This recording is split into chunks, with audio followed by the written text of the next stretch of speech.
നമസ്കാരം. ദുരന്തങ്ങൾ പലപ്പോഴും നമുക്ക് വലിയ വിഷമങ്ങൾ ഉണ്ടാക്കാറുണ്ട്, ബുദ്ധിമുട്ടുകളും പ്രയാസങ്ങളും ഉണ്ടാക്കാറുണ്ടെങ്കിലും ഓരോ ദുരന്തവും നമുക്ക് ചില അനുഭവ പാഠങ്ങൾ കൂടി തരുന്നുണ്ട്. വയനാട് ദുരന്തവും അത്തരത്തിൽ ചില പാഠങ്ങൾ നമ്മുടെ മുമ്പാകെ വയ്ക്കുന്നുണ്ട്. അതായത് എല്ലാവരും തന്നെ ഇപ്പോൾ കേരളത്തിലെ ജനങ്ങൾ ഒന്നാകെ കൈമൈ മറന്ന് ഒരേ മനസ്സോടെ വയനാടിനെ വീണ്ടെടുക്കുക, അതുപോലെ തന്നെ നമ്മുടെ ചൂരൽമലയും അതുപോലെ തന്നെ ആ പ്രദേശങ്ങളാകെ പഴയ നിലയിലേക്ക് കൊണ്ടുവരിക എന്നുള്ള ഒരു ലക്ഷ്യത്തോടു കൂടി ഏക മനസ്സോടെ കേരളം പ്രവർത്തിക്കുകയാണ്. സംസ്ഥാന സർക്കാർ അതിന് മുന്നിൽ നിന്നുകൊണ്ട് തന്നെ അതിനെ എല്ലാ അർത്ഥത്തിലും നയിച്ചുകൊണ്ടിരിക്കുന്നൊരു സ്ഥിതിവിശേഷവും നമ്മൾ കാണുന്നുണ്ട്. മുഖ്യമന്ത്രിയുടെ ദുരിതാശ്വാസ നിധിയിലേക്ക് കൈ അയച്ച് ജനങ്ങൾ സംഭാവന നൽകിക്കൊണ്ടിരിക്കുകയാണ്.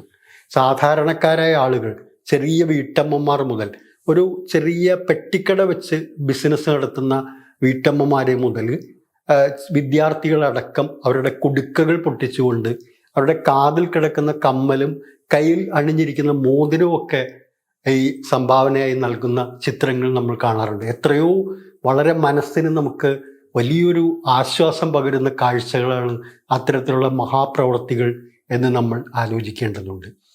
പക്ഷേ ഈ ഘട്ടത്തിൽ നമ്മൾ കാണേണ്ട ഒരു കാര്യം ഇതാണ്. പാഠം എന്ന് ഞാൻ സൂചിപ്പിച്ചത്, നമ്മുടെ അതിസമ്പന്നരായ ആളുകളും കോർപ്പറേറ്റ് ലോകവും അതിസമ്പന്നരായ വലിയ സ്വകാര്യ കമ്പനികളും ഒക്കെ ഇപ്പോൾ എവിടെയാണ്?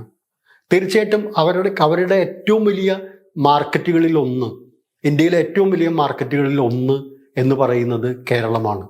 പ്രത്യേകിച്ച് FMCG ഉൽപ്പന്നങ്ങൾ എന്നറിയപ്പെടുന്ന ഫാസ്റ്റ് മൂവിങ് കൺസ്യൂമർ പ്രോഡക്ട്സ് എന്നറിയപ്പെടുന്ന സാധാരണക്കാർ നിത്യേന ഉപയോഗിക്കുന്ന സാധനങ്ങൾ, ഇത്തരം കമ്പനികളൊക്കെ കേരളത്തിൽ കോടിക്കണക്കിന് രൂപയുടെ, ശതകോടികളുടെ ബിസിനസ് നടത്തുന്ന കമ്പനികളാണ്. പക്ഷേ ആ കമ്പനികൾ പലതും ഈ ദുരന്തമുഖത്ത് എവിടെയാണ് എന്ന് നമ്മളൊന്ന് ചിന്തിക്കേണ്ടതുണ്ട്. പല ആളുകളും ഏതെങ്കിലും രീതിയിൽ അതിലേക്ക് സംഭാവന ചെയ്തതായിട്ടോ മുഖ്യമന്ത്രിയുടെ ദുരിതാശ്വാസ നിധിയിലേക്ക് എന്തെങ്കിലും കൊടുത്തതായിട്ടോ അല്ലെങ്കിൽ ഞങ്ങളുടേതായ എന്തെങ്കിലും സഹായം അവിടേക്ക് നൽകാം എന്ന് പറഞ്ഞതായിട്ടോ ഒന്നും നമ്മൾ ഇതുവരെ കേട്ടറിവ് നമ്മുടെ മുമ്പിൽ ഇല്ല. ഇപ്പോൾ നമ്മളൊന്ന് മനസ്സിലാക്കേണ്ട കാര്യം, ഇത്തരത്തിൽ നിരവധിയായിട്ടുള്ള കാര്യങ്ങൾ അവിടെ നടന്നുകൊണ്ടിരിക്കുമ്പോൾ ഇത്തരം കമ്പനികൾ നൽകുന്ന സംഭാവന പലപ്പോഴും സോഷ്യൽ മീഡിയയിലടക്കം ഇത്തരം കാര്യങ്ങൾ വളരെ ശക്തമായി ഉയർന്നു വരുന്നത് നമുക്ക് കാണാം. സോഷ്യൽ മീഡിയയിലും വാട്സപ്പ് ഗ്രൂപ്പുകളിലും ഒക്കെ കണ്ട ഒരു കാര്യമെന്ന് പറയുന്നത്, സാധാരണക്കാരായ ചെറിയ കച്ചവടക്കാരാണ് നമുക്ക് ഇത്തരത്തിൽ അവരുടെ സാധനങ്ങൾ ഒന്നടങ്കം, പല കടക്കാരും തുണി ഉൾപ്പെടെയുള്ള വസ്ത്രങ്ങൾ ഉൾപ്പെടെയുള്ള സാധനങ്ങൾ വിൽക്കുന്ന കച്ചവടക്കാർ അവരുടെ സ്റ്റോക്ക് മുഴുവനായി തന്നെ കൊടുക്കുന്നതിന് തയ്യാറായി. അതുപോലെ സാധാരണക്കാരായ വ്യാപാരികൾ ഇങ്ങനെ കൊടുക്കുമ്പോൾ അവർ സോഷ്യൽ മീഡിയയിലൊക്കെ ഉന്നയിക്കുന്ന ഒരു കാര്യം ഇതാണ്. നമ്മൾ പലപ്പോഴും ഈ ഓൺലൈൻ സ്ഥാപനങ്ങളിൽ നിന്നും പല കാര്യങ്ങളും, ചെറിയ ചെരുപ്പുകൾ വരെ, ഒരു സ്ലിപ്പർ വാങ്ങിക്കുന്നതിന് പോലും നമ്മൾ അതിൽ ഓർഡർ ചെയ്യാറുണ്ട്. പക്ഷേ ഇത്തരം ഓൺലൈൻ കമ്പനികൾ എവിടെ എന്ന് ചോദിച്ചുകൊണ്ടുള്ള ചില സന്ദേശങ്ങളും അത്തരത്തിലുള്ള ചില വീഡിയോകളും ഒക്കെ നമ്മൾ ഈ ഘട്ടത്തിൽ കാണാറുണ്ട്. തീർച്ചയായിട്ടും അത് വളരെ പ്രസക്തമായിട്ടുള്ളൊരു ചോദ്യം തന്നെയാണ്.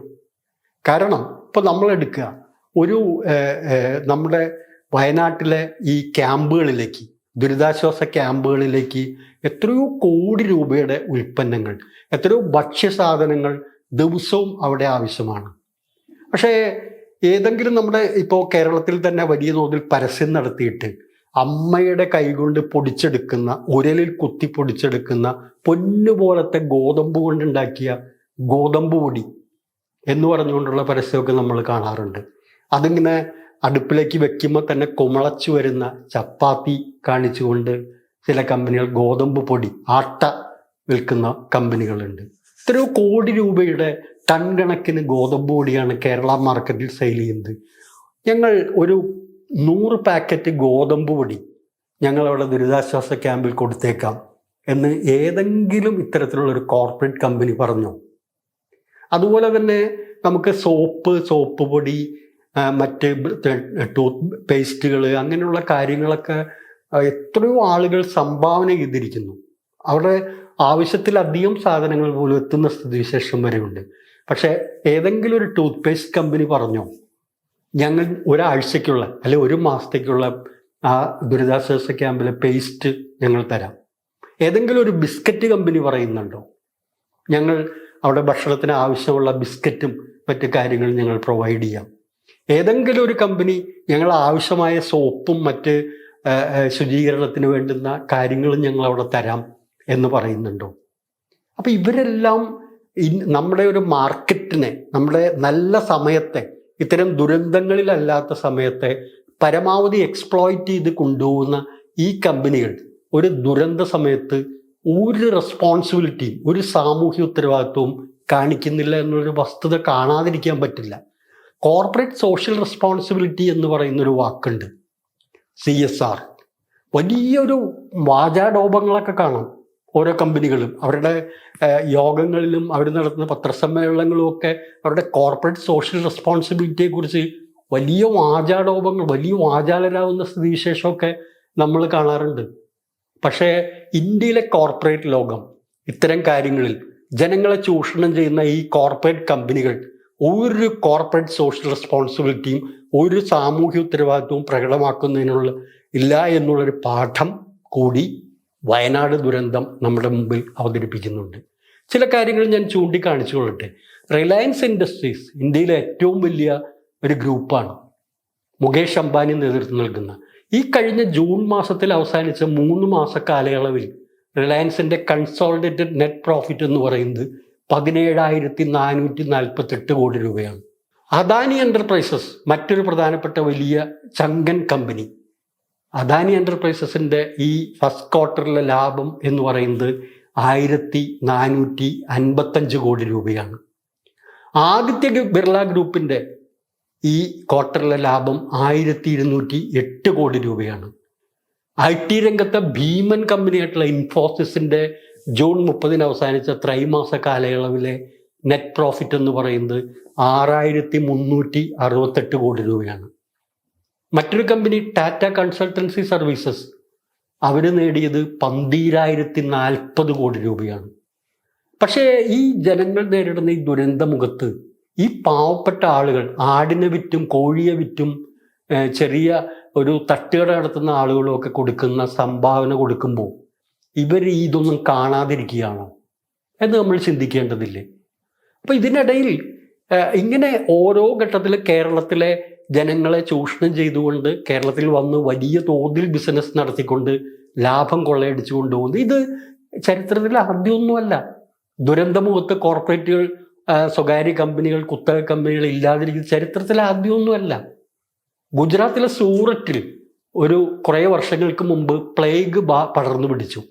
ആ പ്ലേഗ് പടർന്നു പിടിച്ച ഘട്ടത്തിൽ അവിടെ നിന്നും മെഡിക്കൽ കമ്പനികളും വലിയ വലിയ കമ്പനികളും ഒക്കെ ഈ സൂററ്റിൽ പ്രവർത്തിച്ചിരുന്നു. ഇന്ത്യയിലെ വലിയൊരു ബിസിനസ് നഗരമാണ് സൂററ്റ് എന്ന് പറയുന്നത്. ആ സൂററ്റിൽ ഒരു സ്വകാര്യ കമ്പനികളെല്ലാം അടച്ചുപൂട്ടി ഓടിക്കളഞ്ഞു.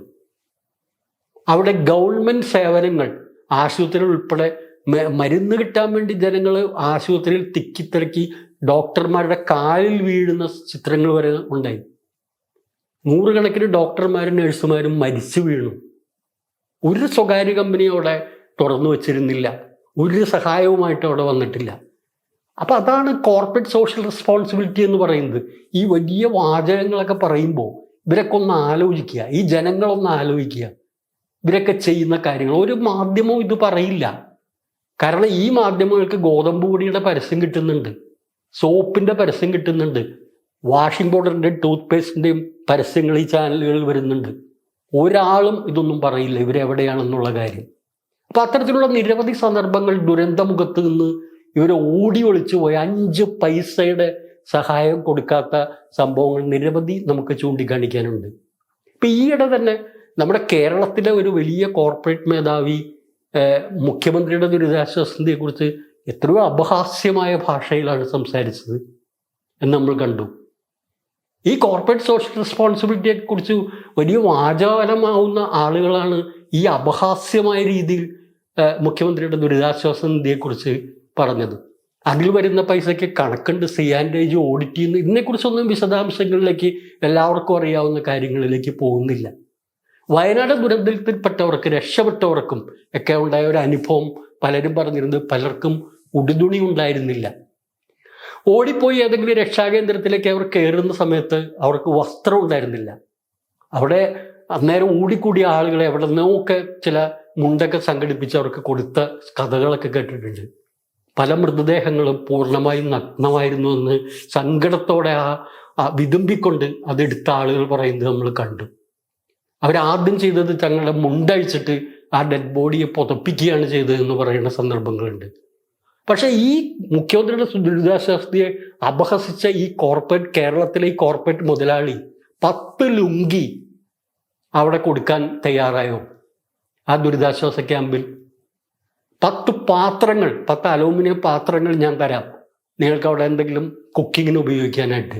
അങ്ങനെ കൊടുത്തിട്ട് വേണ്ടേ ഈ ഇത്തരത്തിലുള്ള എന്താ പറയുക, നമ്മൾ തലയണ മന്ത്രം സിനിമയിൽ മാമുക്കോയ പറയുന്നൊരു ഡയലോഗുണ്ട്. ആശുപത്രിയിൽ കിടക്കുമ്പോൾ അദ്ദേഹം പറയുന്നൊരു കാര്യമുണ്ട്. വാഹനത്തിൽ അപകടം സംഭവിച്ച് ഒരുത്തരം അപകടം പറ്റി കിടക്കുമ്പോഴാണ് ഇത്തരം ചെറ്റ വർത്താനം പറയണമെന്ന് ചോദിച്ചുകൊണ്ട് ഇന്നസെന്റിനെ അടിക്കുന്ന ഒരു സീനുണ്ട്. അതുപോലെ തന്നെ ഒരു ദുരന്ത മുഖത്ത് നിൽക്കുമ്പോൾ എങ്ങനെയാണ് നിർലജ്ജം, ഒരു ഉളുപ്പില്ലാതെ ഇത്തരം ചെറ്റ വർത്തമാനം പറയാൻ ഈ കോർപ്പറേറ്റ് മേധാവികൾക്ക് കഴിയുന്നത്? അപ്പൊ ഇത്തരത്തിലുള്ള ദുരന്തങ്ങൾ എന്ന് പറയുന്നത് പല പാഠങ്ങളും നമുക്ക് നൽകുന്നുണ്ട്. അവിടെ ഈ സ്വകാര്യ മൂലധന ശക്തികൾ ഇത്തരത്തിലുള്ളവരാണ്. അവരുടെ സാമൂഹ്യ ഉത്തരവാദിത്വം എന്താണ്, അവരുടെ കോർപ്പറേറ്റ് സോഷ്യൽ റെസ്പോൺസിബിലിറ്റി CSR എന്ന് പറയുന്നതിൻ്റെ യഥാർത്ഥത്തിലുള്ള മുഖം എന്താണെന്നുള്ള ചിത്രങ്ങൾ കൂടി, അത്തരം പാഠങ്ങൾ കൂടി നമുക്ക് മുമ്പിൽ വയനാട് പോലെയുള്ള ദുരന്തങ്ങൾ നൽകുന്നുണ്ട്.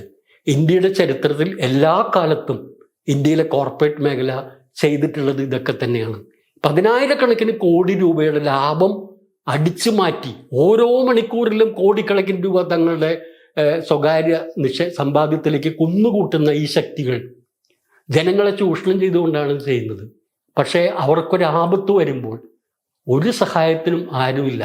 അന്നേരം ആടിനെ വിൽക്കുന്ന ഇത്തയും അതുപോലെ തട്ടുകൾ നടത്തുന്ന ചേച്ചിയും സ്കൂളിൽ അവരുടെ കൂട്ടിവെച്ചിരിക്കുന്ന കുടുക്ക പൊട്ടിച്ച് കിടക്കുന്ന കുട്ടികളും സ്വന്തം കമ്മലഴിച്ച് കിടന്ന പെങ്ങന്മാരും മാത്രമാണ് ഈ ദുരന്തമുഖത്ത് കാണുന്നത്.